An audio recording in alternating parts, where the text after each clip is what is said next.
Today's podcast is thanks to CQ University's MBA for the Rest of Us. Be about the new business world, not the old school tie. Delivered entirely online with no assessment deadlines, at CQ Uni, you can get a full qualification from $7,000. Search Be Different MBA. Great to have your company here on Money News right around Australia. As we told you just a little earlier, the Bureau of Meteorology today is forecasting a 50% chance of an El Nino weather event later this year. Now, that's twice the rate of normal. And some parts of the country might see significant rains, even flooding, but many parts might also see drought. This is the weather event that caused the most significant droughts in Australia's background.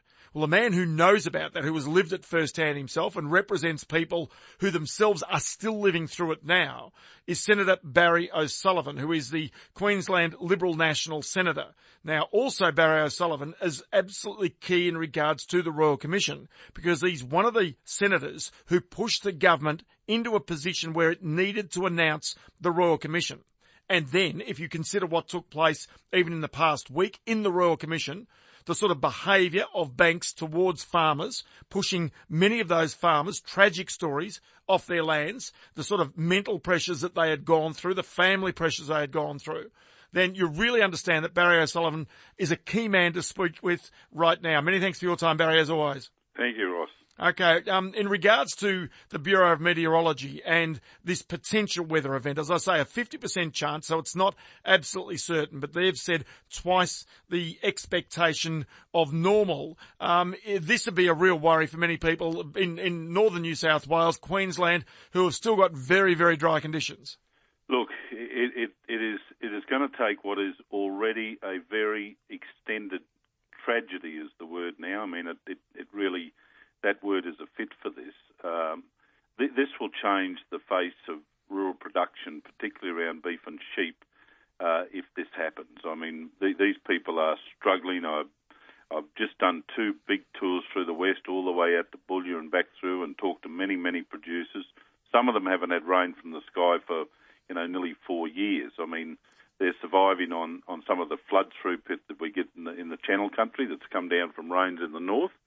But it is we're in a very precarious position with these industries, I can tell you, for so many producers. So then you go back one step and you wonder then whether the banks, having gone through the ringer in the Royal Commission in the past weeks about the quality of their agricultural loans, have learnt anything at all if such a weather event does force some of these farmers into pretty dire situations. Well, Ross, I've been very vocal on this now for a number of years, even long before we were able to get the Royal Commission up, and that is that, there are cycles in the bush, and we can put aside, if you like, the change in arrangements around climate.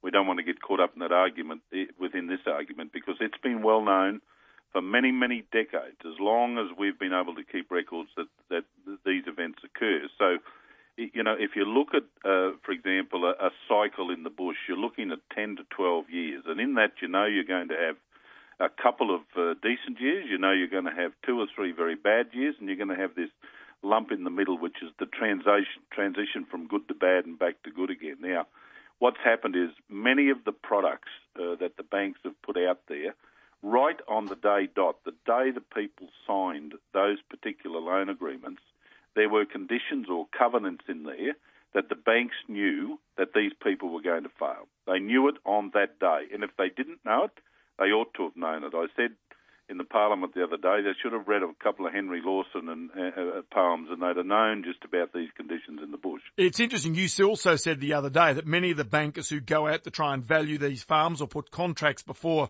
the farmers themselves would not know the difference between a mulga bush and a Christmas tree, yet they're scenting to try and keep thousands of stock alive, and they would not even know the first way to be able to do that. Correct. We had quite a celebrate. I mean, there's dozens of cases I could give you, but one was when the receivers and administrators and bank representatives took over a property, they had to move stock, and they went to a contestability situation for the transport costs. Now, we know from the fact and the features in it that should have been about $5,000 or $6,000. They paid $17,000 to move the stock, right? So they're just absolutely ignorant, many of these people. They've got no expertise. And even, might I say, Ross, a banker that grew up on the farm, the dairy farm with mum and dad, and left and went off to university at 16 and 17, and the bankers have chosen many of them in circumstances. I've got to say, and I don't want to reflect poorly on them, but they know more about the bush. A few years growing up on a farm doesn't make you an expert around, financial literacy and market literacy around many of these enterprises. So, look, the banks have failed at just about every post, and now's the time. They need to step forward right now, long before the Commissioner comes and starts to make recommendations or we start to come up with new prudential or legislative environments for them. They need to make good. If they're going to win back the trust of the Australian people, and particularly those in what I call provincial Australia, rural and remote, they need to start making good right now, yesterday, in fact. Well, I tell you, we spoke last week also to a cattle farmer, had the Jamboree farm, Wendy Brower, who was at the Royal Commission last week. The sad story she told us about Rabobank effectively encouraging them not only to borrow to buy that farm, but then there was a situation that they found themselves in where they were encouraged, they were, really pleading with the bank to allow them to basically drop stock.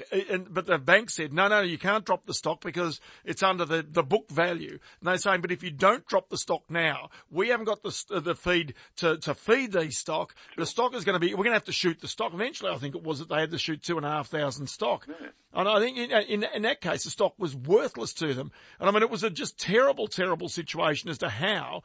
In fact, to tell you what, it wasn't Wendy Brewer, it was Debbie Viney who told us this story. And, the bank has now conceded they did not act ethically towards her. But, you get the tragedy of people who are making decisions, financial decisions, that are not farming decisions. And that was the problem in this case. Yeah, but they're ignorant to the sector. And, I mean, it's getting worse, Ross. They're closing banks in the bush. Faster than you can sort of blink. And so we're losing, even where you did have, good rural managers, people who lived in that community, understood what was happening, had sort of moved forward with the events of the day, right? They'd seen what happened in their districts and regions over months and months and years, and were best placed to be able to manage these loans. We're closing them off. They're gone. So there's not even a human face to work with now in cases where earlier intervention on the part of the bank, and I don't mean intervention to take over the properties, but earlier intervention to help some of these people, who might be a bit short on literacy. I mean, a lot of these good folk, very decent people, they're not necessarily sophisticated business managers. They're not what we regard to as sophisticated investors. That you're well familiar with the term.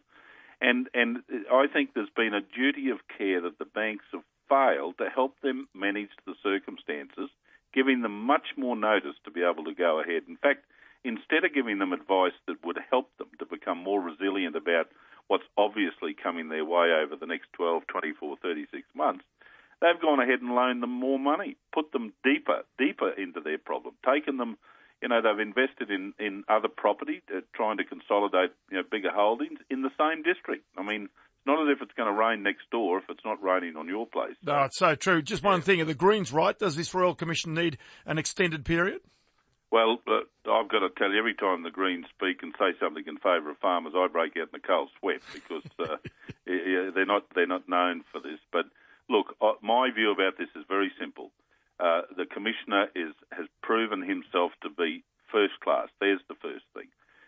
There's been signals sent from the government. I said at the outset that it'll be a very brave government of any persuasion that wouldn't extend the time or extend the terms, broaden the terms if asked for by the Commissioner. He's best placed to know. So those signals are well and truly out there, and I think we need to leave the Commissioner, get on with his job, and if he needs more time or more resources, he strikes me as being a fellow who won't be frightened to say so. And I think politicians should stay the billy-o out of this as best they can unless they've got positive contributions to make. Okay, one final one for you. I want to talk to you about power and power stations in particular. Yep. In April this year, when Tony Abbott was calling for the government to forcibly acquire the Liddell coal-fired power station, you described it at the time, even though you are sympathetic to the issues in regards to coal-fired generation, but you called that as socialism. So today I do note that the government is going to buy 100% and will fund 100% of the Snowy hydro scheme. What would you describe that as? Well, look, I've obviously painted myself into a corner there.